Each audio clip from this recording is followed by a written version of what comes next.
मित्रों नमस्कार।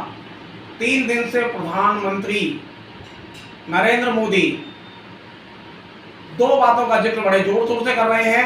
पहली बात कि महिलाओं के मंगलसूत्र पर भी कांग्रेस डकैती डाल देगी। ये मंगलसूत्र दिखाई दे रहा है, ये प्रधानमंत्री मोदी की पत्नी है जसोदाबेन।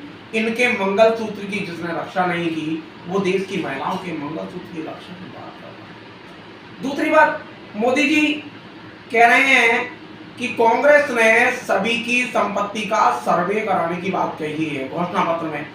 इसमें कहीं भी गलत नहीं है।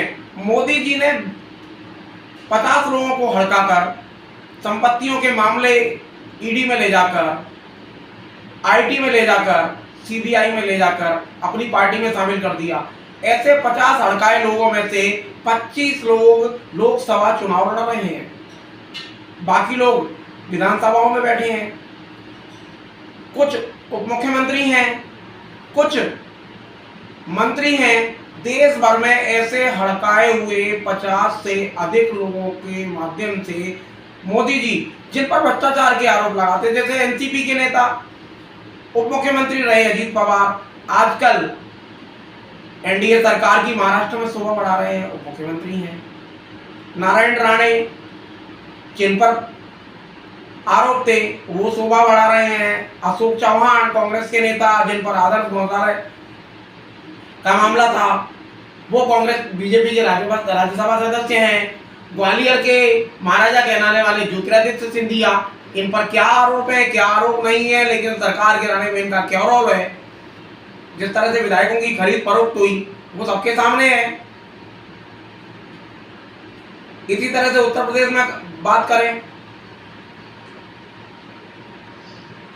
उत्तर प्रदेश में बात करें, हरियाणा में बात करें, नवीन जिंदल जिनके लिए सुधीर चौधरी जिनको 100 करोड़ रुपए के मामले में तिहाड़ जेल जाना पड़ा, वही नवीन जिंदल अब भाजपा के लिए शुद्ध हुए हैं, भाजपा में है। सावित्री जिंदल भाजपा में है।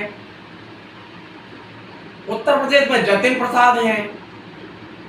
ये सभी वो लोग हैं कि जिन पर भ्रष्टाचार के आरोप लगे और जिन्हें मोदी जी ने पानी पी कर भ्रष्टाचार का आरोपी बताया, वो 50 से ज्यादा लोग आज भाजपा के चुनाव तंत्र का हिस्सा हैं, चुनाव मैदान में हैं।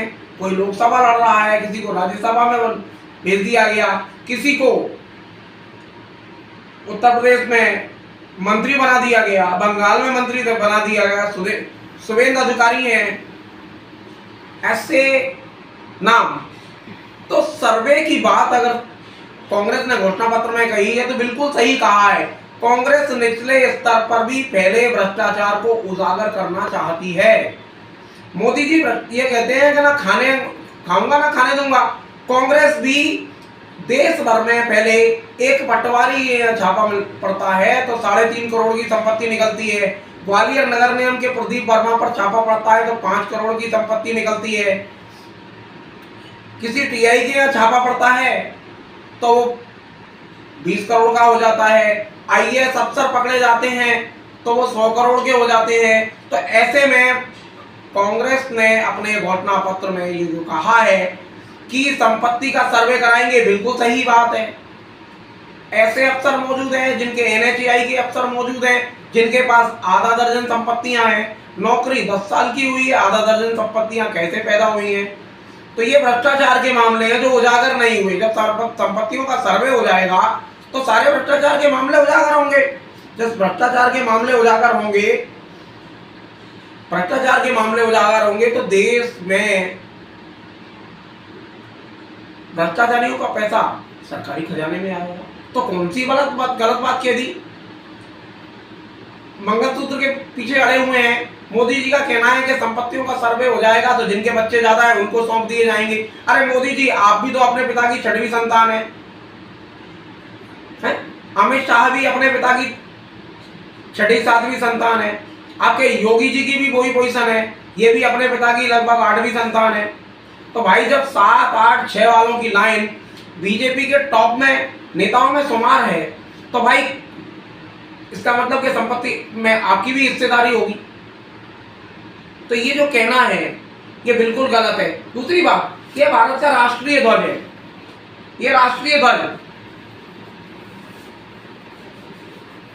ये भारत का राष्ट्रीय तिरंगा देख रहे हैं आप, 3 रंग हैं। मोदी जी बार बार हरे रंग को इस्लाम का रंग बताकर भारत के हिंदुओं को हड़काते रहते हैं, जबकि ये जो आपको तिरंगे में पहला रंग है केसरिया, ये शौर्य का प्रतीक है, सफेद रंग शांति का प्रतीक है और हरा रंग हरितिमा का प्रतीक है। इस धर्म का, इसका इस्लाम धर्म से कोई लेना देना नहीं है। भारतीय ध्वज में जो हरा रंग दिया है वो इस्लाम का प्रतीक नहीं है, वह हरित क्रांति का प्रतीक है, किसानों का प्रतीक है। और मोदी जी जो बात करते हैं किसानों की, तो ये हरे रंग झंडे में दिखाई देता है। उनको दबाने में कोई कसर नहीं छोड़ी। 750 किसान दिल्ली में धरना देते हुए शहीद हो गए। तो ये मोदी जी केवल चुनाव जीतने के लिए प्रलाप कर रहे हैं। हर जगह सनातन, हर जगह राम मंदिर।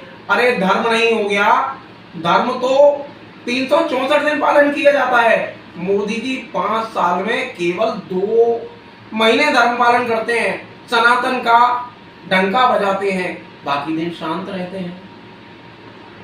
जब बात आ जाती है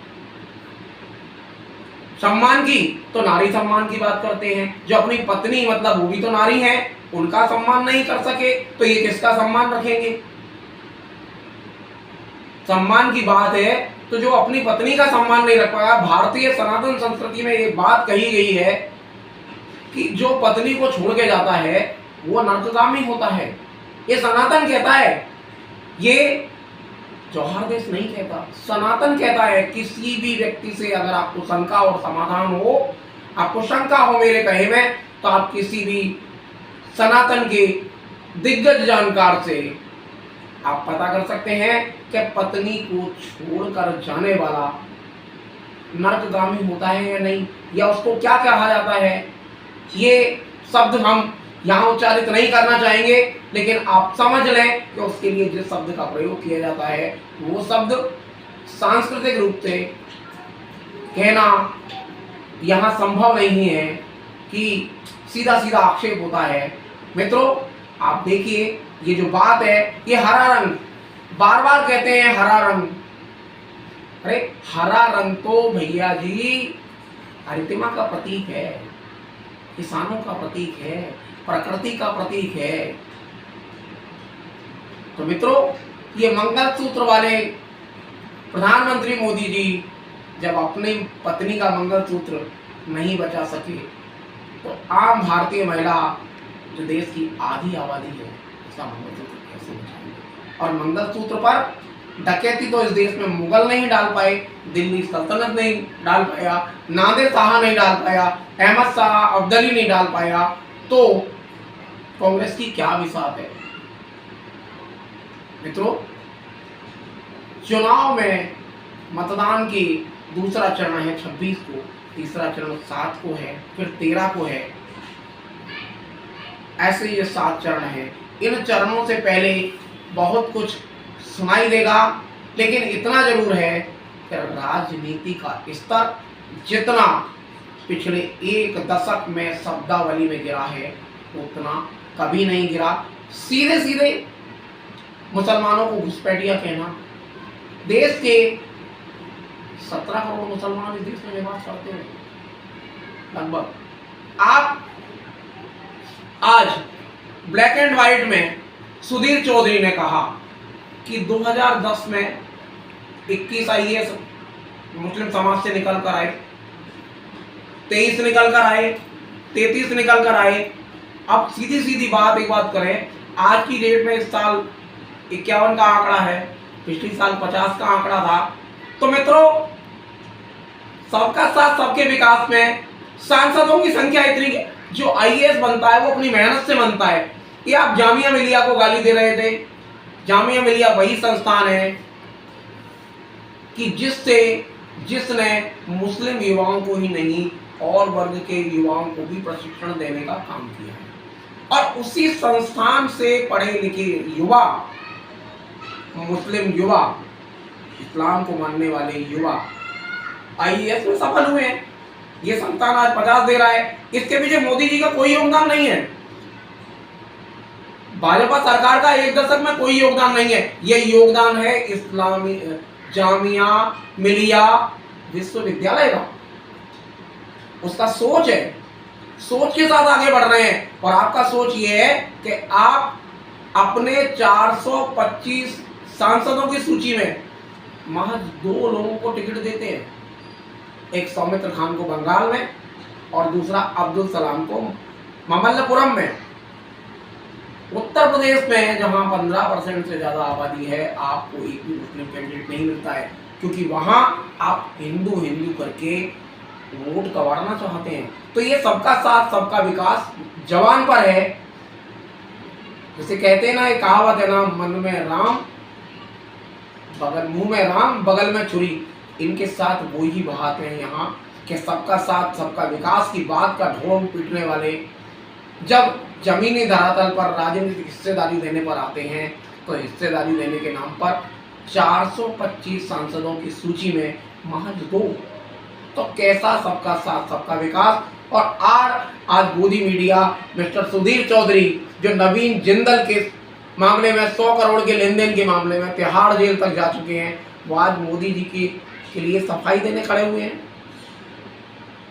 कि मोदी जी के राज में सबका साथ सबका विकास हुआ है। मोदी की राजनीति को साफ सुथरा बताने के लिए सुधीर चौधरी ने आज तक में ब्लैक एंड व्हाइट के प्रोग्राम में जो डाटा सामने रखा है आईएएस अधिकारियों का, उस डाटा को आप जरूर देखें और साथ में ये तुलना करें कि 1 दशक में भाजपा ने कितने मुस्लिम राजनेताओं को संसद का टिकट दिया, लोकसभा का टिकट दिया या राज्यसभा में पहुंचा। शहनवाज खान आज कहाँ हैं, मुख्तार अब्बास नकवी कहाँ हैं। ये आप लोग मतदान करने से पहले जरूर देखें, जरूर जानें कि मुख्तार अब्बास नकवी कहाँ हैं, शहनवाज खान कहाँ हैं। बहुत बहुत धन्यवाद।